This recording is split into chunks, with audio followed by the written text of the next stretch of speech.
acara selanjutnya pasti Bapak Ibu penuh pertanyaan, siapa beliau ini. Jadi keheranan ini tidak Bapak Ibu saja, tapi saya pun demikian. Jadi beliau itu sama seperti Pak Nasr waktu dulu. Pak Nasr juga Bapak Ibu yang lain itu sudah lama mengenal kami berdua. Tetapi pertanyaan itu tidak pernah terlontar. Apa rahasianya? Katanya kita berdua ini usia sudah tidak muda lagi, tapi masih semangat. Kalau orang Jawa tadi katanya Pak Imam, kok ora ono kesele, tidak ada capeknya. Bahkan nyebrang ke Bali pun juga Bapak itu usia 87 waktu itu masih naik jalan darat dan sebagainya. Jadi beliau ini sangat aktif sebagai dosen di universitas ternama di Solo. Nah, sejak Maret 2020 beliau ini merasa bersyukur katanya bisa berbagi, menolong putra-putrinya, kakaknya, adiknya, famili, teman sejawat, semua tidak terhitung lagi. Dan beliau juga mengamati bagaimana 6 nilai inti Riwe, juga visi dan misi dari Riwe semua memang lama ternyata profesor tuh mempelajarinya jelimet banget. Nah ini sama dengan Bu Banun dulu juga banyak menolong orang. Nah bagaimana ceritanya tentu saja kita ingin mendengar dari beliau. Jadi kepada Profesor Susmartini kami persilahkan. Silakan Prof.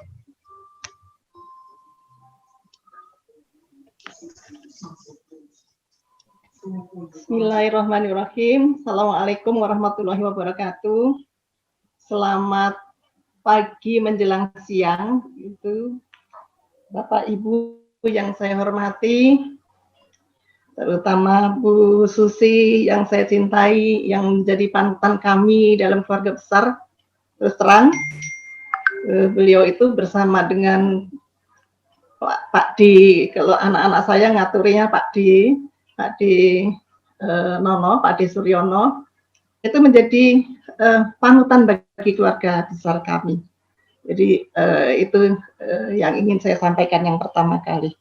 Baik Bapak Ibu, non sewu, saya kali ini saya mohon izin untuk tidak pakai PowerPoint gitu karena belum sempat gitu sempat buat, tapi saya sudah menyiapkan apa yang akan saya sampaikan kepada Bapak Ibu, terutama bagaimana saya mengenal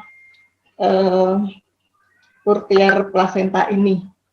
Sebetulnya Bapak Ibu, ya kebetulan nama saya juga depannya Susi, tapi supaya tidak kacau begitu, panggil saya Susi Sus gitu ya. Jadi ada sejarahnya itu pada waktu saya pertama kali bergabung di Universitas 11 Maret, sudah ada senior kami yang juga menggunakan atau memiliki nama Susi Lawati, jadi biasa dipanggil Susi. Ya, untuk membedakan saya bahwa yang dimaksud saya maka pakai Susi Sus karena nama kedua saya adalah Susmartini. Jadi Susi Sus gitu aja. Berat. Itu di kampus aja gitu ya. Itu di kampus aja. Nah, Bapak Ibu yang saya hormati, saya juga lupa ya kapan saya pertama kali mengkonsumsi Courtier Placenta ini. Seingat saya, kalau enggak 2018, 2019. Waktu itu, ya ketika itu suami saya sudah meninggal, jadi suami saya meninggal tahun 2013 gitu ya. Nah, saya sekitar tahun 2018, 2019 itu saya mengalami vertigo Bapak Ibu. Vertigo, nah saya sendirian di rumah, sendirian til. Anak-anak waktu itu memang sudah nyebar gitu ya, yang sekarang bergabung di Solo dulu juga masih di Surabaya gitu. Nah, jadi ketika saya mengalami vertigo vertigo. Panik semuanya, karena saya sendirian. Nah, kemudian setelah itu saya diperkenalkan gitu ya, diperkenalkan dengan portier plasenta itu oleh adik ipar saya, adik suami. Dia merasakan manfaat dari portier plasenta itu ketika dia mendapati bahwa dirinya sudah tidak tidak sering migrain lagi. Sebelumnya dia migrain ya sering migrain gitu. Terus kalau saya vertigo, saya diminta diojo-ojoi gitu ya, dirayu-rayu, udah minum ini aja Mbak, minum aja ini Mbak, minum aja ini Bude, katanya gitu. Ya udah saya minum, alhamdulillah sampai detik ini saya tidak pernah merasakan vertigo lagi, alhamdulillah gitu. Nah, yang menjadi perhatian orang lain, saya tuh punya kebiasaan, mungkin ini alergi gitu. Kalau saya stres, maksud saya stres tuh pikiran penuh, sedang pekerjaan sedang meningkat dan seterusnya, itu biasanya saya batuk. Nah, pada puncak-puncaknya biasanya ketika rapat misalnya senat dan sebagainya, itu saya batuk tuh mikil banget sampai nggak bisa nafas. Seperti itu yang berulang-ulang, dan non sewu. Saya non sewu ya Pak, Bu. Sampai terkencing-kencing. Jadi saya harus lari keluar dari ruangan yang besar itu dengan rasa malu yang amat sangat gitu ya, lari gitu. Keluar supaya tidak mengganggu. Dan itu berkali-kali terjadi. Ada yang flu sedikit, batuknya sudah seperti itu. Dan menakutkan batuknya itu. Nah, saya tidak menyadari bahwa batuk itu tidak pernah datang lagi, dan saya baru diingatkan tahun yang lalu oleh salah satu staf ini, Prof, minum apa kok nggak pernah batuk lagi, katanya gitu. Saya sering dibujuk oleh staf gitu ya, silahkan pulang Prof, silahkan pulang kalau udah batuk gitu. Ya udah, kalau udah batuk itu nggak bisa apa-apa. Kok ini nggak pernah batuk lagi gitu. Nah, jadi menurut saya, maksud saya, dengan minum portier plasenta ini yang tadinya hanya untuk mengobati vertigo saya, ternyata batuk saya juga hilang. Alhamdulillah hilang sama sekali. Dan percayalah bahwa saya masih berani bawa mobil dari Solo ke Surabaya bulan Februari terakhir ya, sebelum ada COVID ini. COVID-nya Maret ya, Februari itu saya masih ke Surabaya. Waktu itu menurut saya sih kecepatan sih biasa aja gitu. Tapi kok sampai Surabaya cuma 2 jam seperempat. Begitu sampai di sana, anak-anak kan selalu monitor sampai mana Bu gitu ya. Begitu saya bilang, ini udah masuk Darmo, saya bilang gitu. Hah? Ibu berarti 140 lebih ya? Enggak. Oh iya pasti, katanya gitu. Terus saya bilang gini, saya cuma ngikutin mobil di depan. Jadi ada mobil di depan ya saya ikutin aja gitu.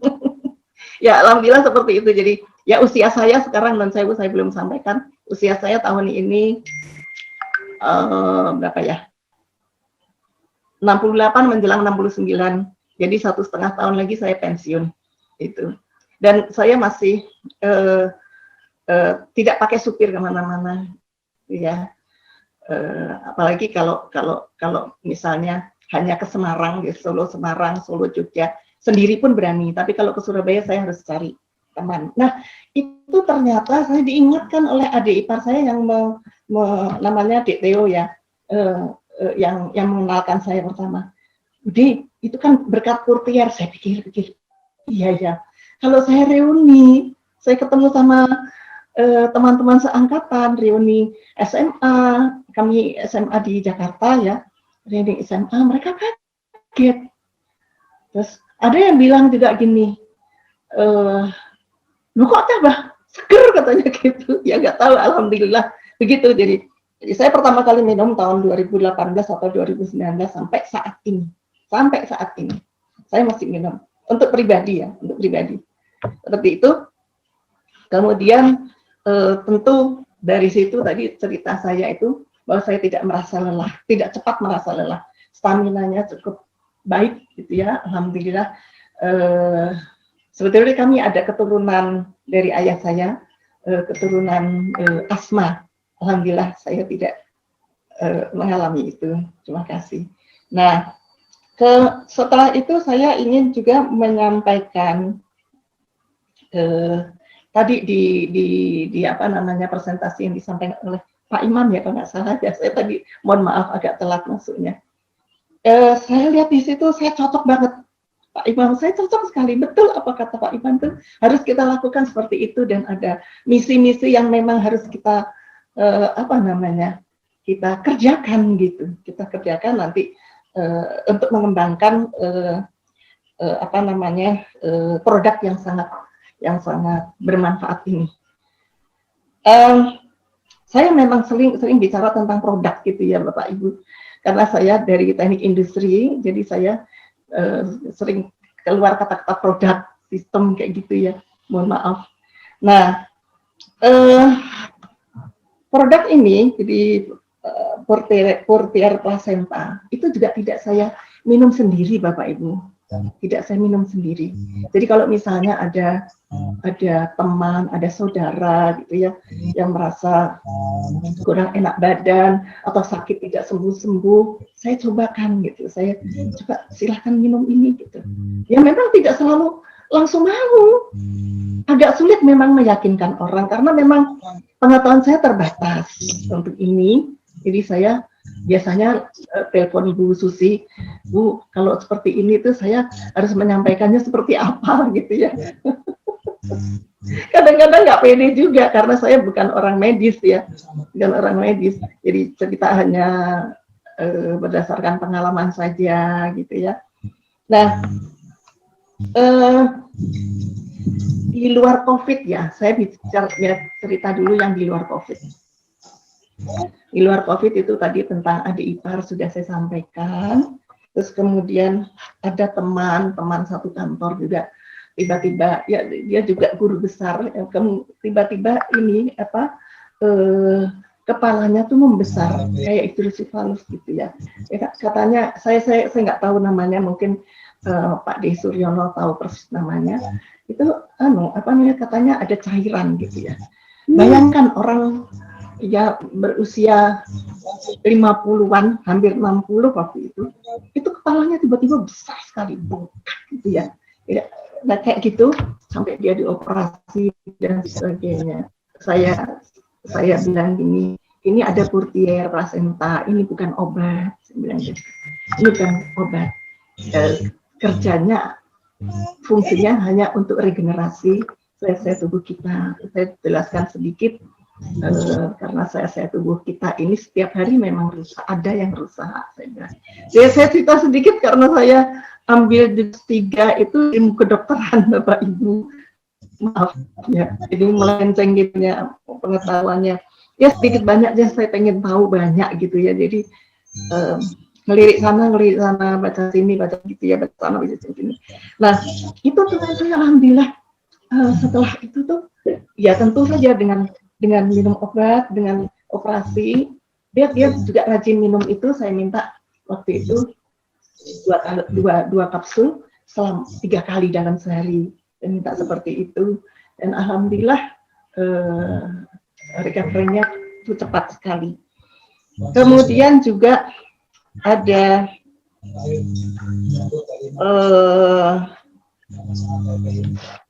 asisten rumah tangga kami, asisten rumah tangga yang membantu anak saya di rumah tangga anak saya, yang sekarang anak saya menjadi tetangga saya gitu, tetangga yang baik hati gitu. Nah itu asisten ini kena CA, kena kanker payudara, dan sempat diambil satu. Nah di situ saya berpikir apa yang bisa saya bantu untuk dia. Karena saya memang selalu sedia, saya tidak pernah kosong. produk Purtini tidak pernah kosong, tidak pernah tidak ada. Ya alhamdulillah saya selalu paling tidak yang utuh tuh satu yang bisa saya lakukan untuk orang lain. Dan saya minta dia coba, saya kasih separuhnya, Mbak coba minum ini, aku kondom, saya bilang gitu. Ya, minum ini apa ini gitu ya. Terus minum aja itu sebelum makan apa-apa, sebelum ya pagi hari lah bangun tidur, dia bangun tidur kan langsung masak, ya sebelum masak minum dulu ini. Ya, coba kalau bisa 2. Wah kok besar sekali katanya. Terserah pokoknya minum minimal 1 deh, cobain 1 dulu, saya bilang gitu. Nah itu saya minta dia minum itu ketika dia harus kemo. Ya kemonya tuh ada berapa? Ada 1 paket tuh berapa kali ya? Pak D, kalau nggak salah 6 ya, 6 atau 8 saya lupa. Nah itu rupanya dia dia dibocorin gitu ya, dibocorin sama menantu saya, dibocorin tentang harganya. Wih, ternyata di Mimi loh Mbak, itu larang loh Mbak, katanya gitu, mahal loh Mbak katanya. Minum loh, itu udah diparingi loh sama Eyang, ayo diminum gitu. Akhirnya dia minum gitu. Dia minum, alhasil karena tidak pernah tidak minum, alhasil yang namanya kemo segar aja dia kamarnya di atas, naik turun kadang bawa apa namanya cucian, kan nyucinya di atas, nanti turun dia masak, aktif seperti itu sampai detik ini. Selain itu ketika dia setelah kemo selesai, yang melayani itu jadi dokter dan perawat yang melayani dia tanya, Mbak udah kemo berapa kali? Ini kan terus aja kalau udah kita tanya saya kata gitu. Ini kita sesuai dengan rekam medisnya gitu ya. Tapi Mbak kok kulitnya kok bagus? Katanya. Bagus ya. Bagus. Mulus gitu. Nggak ada kelihatan maaf kalau saya lihat adik ipar saya dulu juga sebelum meninggal juga di kemo dan sebagainya itu ada cirinya, ada gosong-gosongnya gitu. Ini enggak sama sekali. Di seluruh permukaan tubuhnya dia enggak ada gosong-gosong. Nah itu dokternya sama perawatnya tanya, Mbak, minum apa? Kok bisa mulus begini gitu? Dia bawa itu apa namanya tempatnya, non sewu.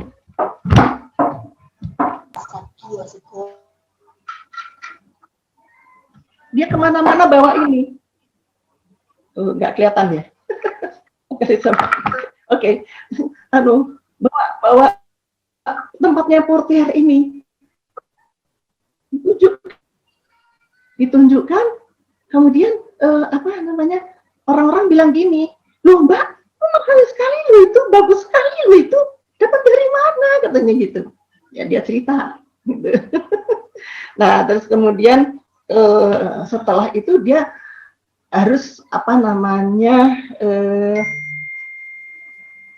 sebentar saya lupa, radiasi. Setelah itu dia harus menjalani radiasi. Ya nggak apa-apa, dia ikutin aja. Jadi semua tindakan medis yang diharuskan untuk dijalani ya dijalani dengan senang hati, gembira aja dia, gembira saja. Iya waktu mau radiasi itu juga kebetulan di rumah sakit yang berbeda, mereka tanya, sudah menjalani kemo atau belum? Katanya, sudah. Loh kok bagus kulitnya? Katanya. Ya itu ceritanya berulang lagi. Seperti itu. Itu untuk Mbak Mina. Ya, Mbak Mina, apa namanya, asisten rumah tangga anak saya. Ya gimana ya? Kalau dia juga sakit kan kasihan nggak ditolong. Ya kita sudah nolong non sewu ya saya nggak perlu cerita ya, tapi apa namanya, kami tetap berusaha supaya kondisinya itu baik, gitu ya. Karena dia juga nggak pernah mau berpangku tangan gitu. Dia nggak mau berpangku tangan, dia nggak mau pulang, dia maunya di rumah ini, gitu ya. Nah, karena tetap di rumah ini dia nggak mau berpangku tangan. Nah, untuk bekerja tentu kan butuh stamina yang bagus. Kenapa saya tidak membantu? Kan gitu. Ya, itu ya. Itu dari hati saya, Nah, terus kemudian saya ingin cerita tentang ini tadi. Itu antara lain yang saya sampaikan, penggunaan portier yang saya berikan pada teman atau kepada family yang dan orang-orang terdekat saya yang di luar COVID ya. Nah, untuk COVID ini, yang pertama kali pengalaman saya adalah anak saya. Anak saya yang kedua ini seorang dokter. Istrinya juga dokter. Mereka bertugas di rumah sakit UNS, Rumah Sakit Universitas 11 Maret. Jadi bukan di mana? Di Solo tuh ada rumah sakit pemerintah yang selain rumah sakit Muardi yang udah lebih dulu. Nah, ini ada rumah sakit pendidikan, rumah sakit UNS. Nah, pada satu saat di awal-awal pandemi. Di awal pandemi itu awalnya itu dokter-dokter dan residen. Jadi residen itu adalah peserta didik yang sedang mengambil spesialis, khususnya ini spesialis paru ya, itu terpapar COVID. Semua, termasuk dokter-dokternya. Nah, pada waktu itu karena keadaannya itu begitu melonjak ya, begitu mendadak, begitu gimana ya, rumah sakit Muardi itu tidak siap untuk itu. Menyiapkan untuk dokter dan yang itu nggak siap, karena mereka sibuk juga melayani masyarakat. Akhirnya rumah sakit UNS membuka diri, manggil dokter-dokter ya, dokter-dokter supaya rumah sakit Muardi itu full ke masyarakat. Jadi yang dokter-dokter dan peserta didik yang residen-residen itu termasuk perawatnya dirawat di rumah sakit UNS. Dokter saja ya. Jadi itu termasuk juga yang sedang mengambil spesialis itu kan juga dokter. Itu 30 lebih. Bayangkan. Paniknya bukan main. Panik sekali. Masuk di media tuh waktu itu. Nah, setelah itu ternyata di antara mereka itu ada seorang istri yang suaminya, seorang dokter yang suaminya itu juga dokter di rumah sakit UNS, yang sering berkumpul dengan anak saya. Dan biasalah berkumpul di ruangan diskusi, begitu kan, ada ya ruangan khusus diskusi. Semua kena. Bayangkan Bu, kalau saya ingat tuh saya nangis. Betul. Semua kena. Pada saat begitu ketahuan kena, semua karyawan sekitar 200 lebih itu harus diswab. Wah, bukan main. Ternyata termasuk suami anak saya kena. Dan itu beritanya hari Minggu sore. Dok positif, astagfirullahaladzim. Akhirnya masuk langsung, dia pagi-pagi jam 5:30 sudah berangkat ke rumah. Saya panik karena itu masih barang baru ya. Kami dikucilkan oleh masyarakat. Kami di kompleks. Tapi ya itulah, mengerikan sekali. Situasinya itu mengerikan sekali. Saya ingat, kemudian saya ingat portier. Anak saya sebetulnya, ya biasa ya mungkin ya Bu Susi ya, kalau kalangan dokter kan selalu hati-hati, mungkin ya dia juga selektif apa gimana gitu ya. Saya minta untuk minum, biasanya kan nggak mau gitu. Ini untuk stamina nggak mau. Udah kok Bu, udah kok Mam, katanya gitu. Saya udah minum ini minum itu, katanya gitu ya. Sudah. Nah, yang ini ketika dia masuk diisolasi di rumah sakit, saya minta bawa ini 2, saya bilang gitu. Karena sekamar dia berdua dengan dokter yang lain juga. Bawa 2 supaya kalau dia udah lebih baik, nanti kalau temannya masih kan ya percuma aja kan. Jadi 2. Saya kasih itu 2. Satu-satu. Minum 4 dan 48 saya suruh minum. Nah, saya udah nggak ini. Terus nggak pokoknya 8 gitu. Kombinasi saya bilang gitu. Silahkan mau 2 silahkan, pokoknya 1 hari total 8. Saya minta seperti itu. Dan saya galak keluar. Jadi saya selalu ngeceknya pakai video call. Terus saya bilang, udah diminum. Wah Mam, tenang nih. Iya, kilo besar. Ya. Saking khawatirnya. Nah, alhamdulillah 3 hari setelah minum, itu badannya udah enak aja. Tadinya memang dia batuk-batuk, tapi kan nggak nyangka Bapak Ibu, nggak nyangka. Ya setelah minum 3 hari, 2 atau 3 hari, hari ketiga dia udah rasanya enak, ya enak. Saya cek, terus, nah suaramu api, renyah, koyo rempeyek, suaranya udah renyah lagi gitu ya, udah renyah gitu. Saya tanya temannya gimana, ya temannya juga mau tapi nggak mau 8, ya sudah pokoknya minum, saya bilang gitu. Ya temannya juga dokter juga kan yang sakit itu. Nah akhirnya karena apa namanya swab yang kedua, tes swab yang kedua kan harus 5 hari. Di hari kelimanya itu terus dia nyatakan negatif dan bisa pulang. Alhamdulillah. Ada sekarang sehat walafiat. Iya Bapak Ibu. Nah itu yang untuk anak saya di awal itu. Nah dari situ saya yakin itu pun juga saya dikomporin itu sama DTO sama Bu Susi juga. Udah kasih aja. Saya sampai maksa. Kok saya sayang karo ibu ngombe iki saya. Dokter kok dipaksa ya bodoh amat saya bilang.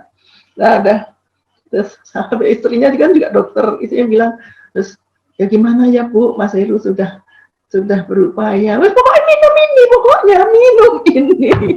Kamu minum obat yang lain silahkan. Ini bukan obat, yang Purtier ini bukan obat. Bukan suplemen untuk mengganti sel-selmu yang rusak karena penyakit ini loh. Kowe lak ngerti timbang ibu toh, saya bilang gitu. Gitu. Nah, kan perlu apa namanya? Recovery toh. Regenerasi maksud saya. Ada regenerasi sel yang mati. Yang matinya akibat obat dan akibat virus. Itu kan jelas. Seperti kalau kemo. Kemo itu kan maunya kan mematikan penyakitnya. Tapi kan sel tubuh sekitarnya kan juga ikut mati. Nah, itu ya kita apa namanya yang dirasakan oleh pasien yang misalnya kemo, jadi saya kembali ke kemo, itu menjadi lemah itu karena yang hidup-hidup yang seger-seger itu ikut mati. Nah, yang mati-mati inilah tugasnya plasenta. Ini Purtier plasenta ini untuk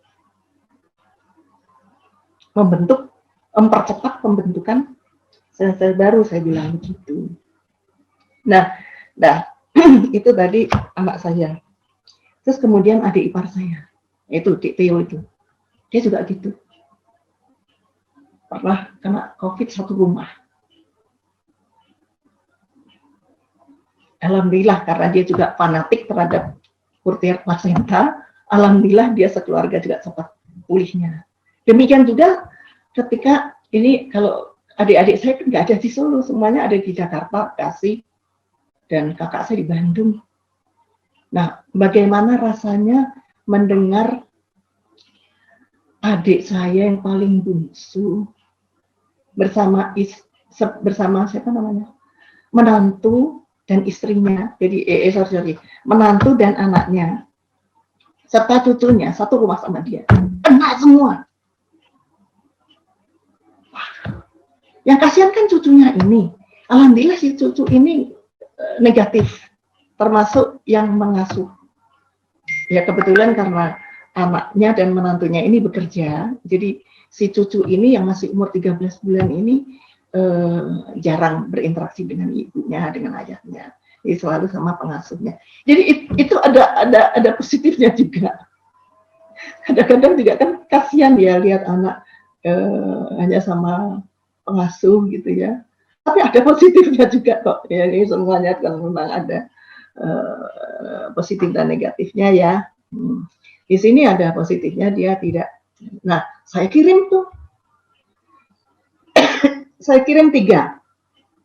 3 itu kalau saya kasih 4, saya kirim 4. Saya minta tolong Bu Susi karena Bu Susi di Jakarta, saya di Solo. Daripada saya waktu itu persediaan saya juga tinggal 2 gitu. Saya minta tolong Bu Susi tolong aku kirimkan ini untuk happy, saya bilang gitu. Udah sampai bercucuran air mata, ya gimana ya kita mau bantu saudara, tapi nggak bisa gitu. Akhirnya ya itu, terus akhirnya dikirim 4. Saya minta minum satu termasuk si siapa namanya pengasuh juga dibagi, saya bilang gitu, minum harus diminum gitu.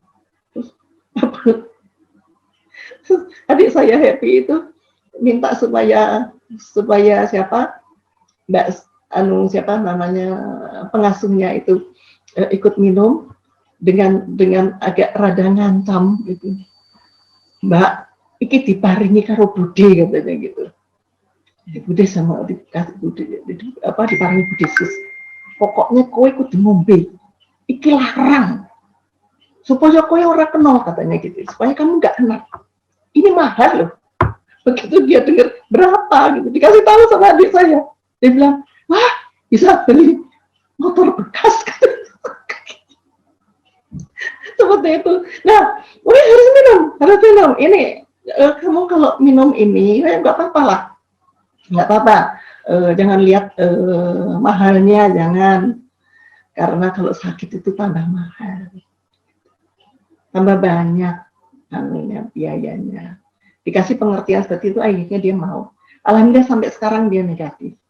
Dan alhamdulillah anaknya yang waktu itu penciumannya juga tidak tidak ada, ya, terganggu dan seterusnya.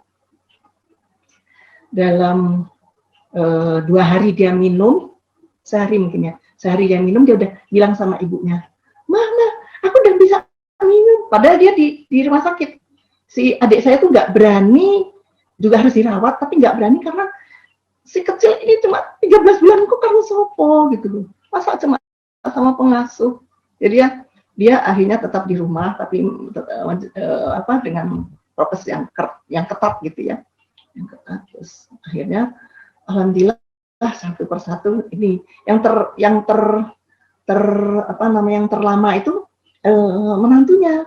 Ada menantunya yang pertama kali kena, ya menantu ini perempuan, kena dirawat di rumah sakit yang berbeda. Jadi berbeda dari suaminya, dari anaknya, adik saya itu. Dan dia nggak mau minum, nggak mau, benar-benar nggak mau.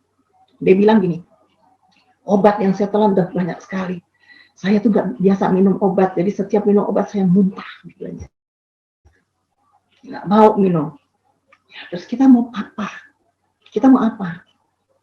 Akhirnya setelah 10 hari, kalau keponakan saya itu cuma 5 hari pulang. Nah ini istrinya itu sampai 10 hari lebih tuh belum pulang. Katanya sudah negatif, tapi ada sesuatu di paru-parunya.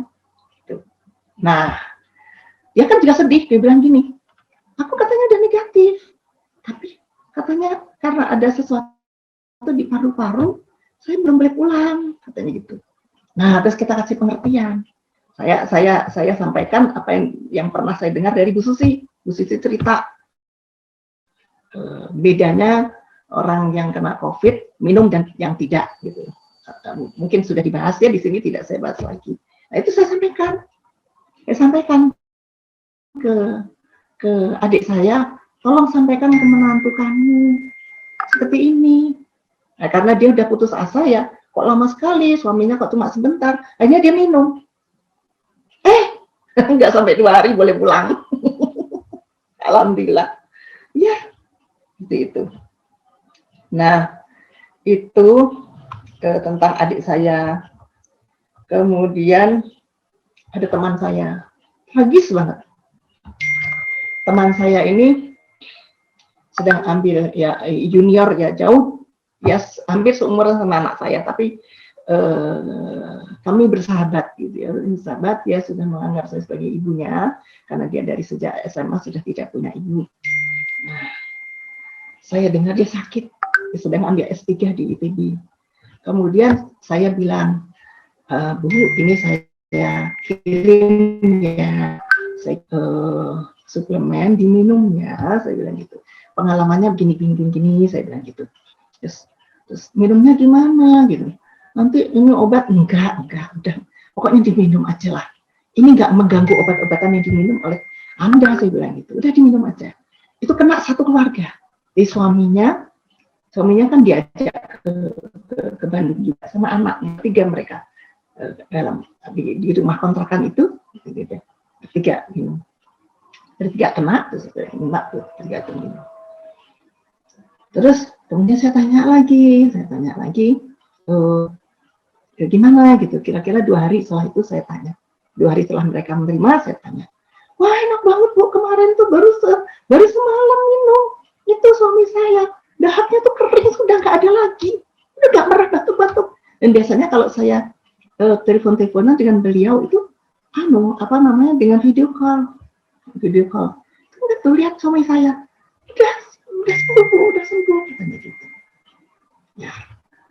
Terus kemudian sempat dia itu menggigil, dari satu malam itu menggigil kedinginan. Ya ternyata bukan karena COVID-nya, tapi karena HB-nya turun, tinggal 6. Akhirnya mereka masuk Boromius, tinggal anaknya perempuan 1, baru mau masuk SMP bulan ini. Itu tinggal di rumah sendirian. Hebat sekali anak itu. Saya minta juga itu dia minum, terus suaminya juga saya minta tetap minum, istrinya juga kalau bisa minum. Nah ini istrinya yang susah minumnya. Akhirnya walaupun mereka sempat pulang ke rumah, dan suaminya itu udah sehat banget, sehat. Tadinya yang parah itu justru suaminya waktu kena COVID. Ya, setelah minum ini dia tambah sehat, lebih sehat dari semuanya. Ganti ngopeni ini, maaf sebentar ya Mbak, ya waktu ya oh ya waktu tinggal berapa menit lagi. Saya diingetin sama Bu Susi waktu, ya aduh ya udah akhirnya itu baiklah akhirnya. Dan saya ingin menyampaikan indahnya berbagi, ya betul. Saya sampai saat ini belum tega untuk orang-orang yang sangat membutuhkan. Saya belum tega untuk menjual.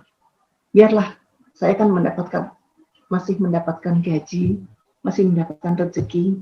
Saya bisa beli portier untuk yang membutuhkan.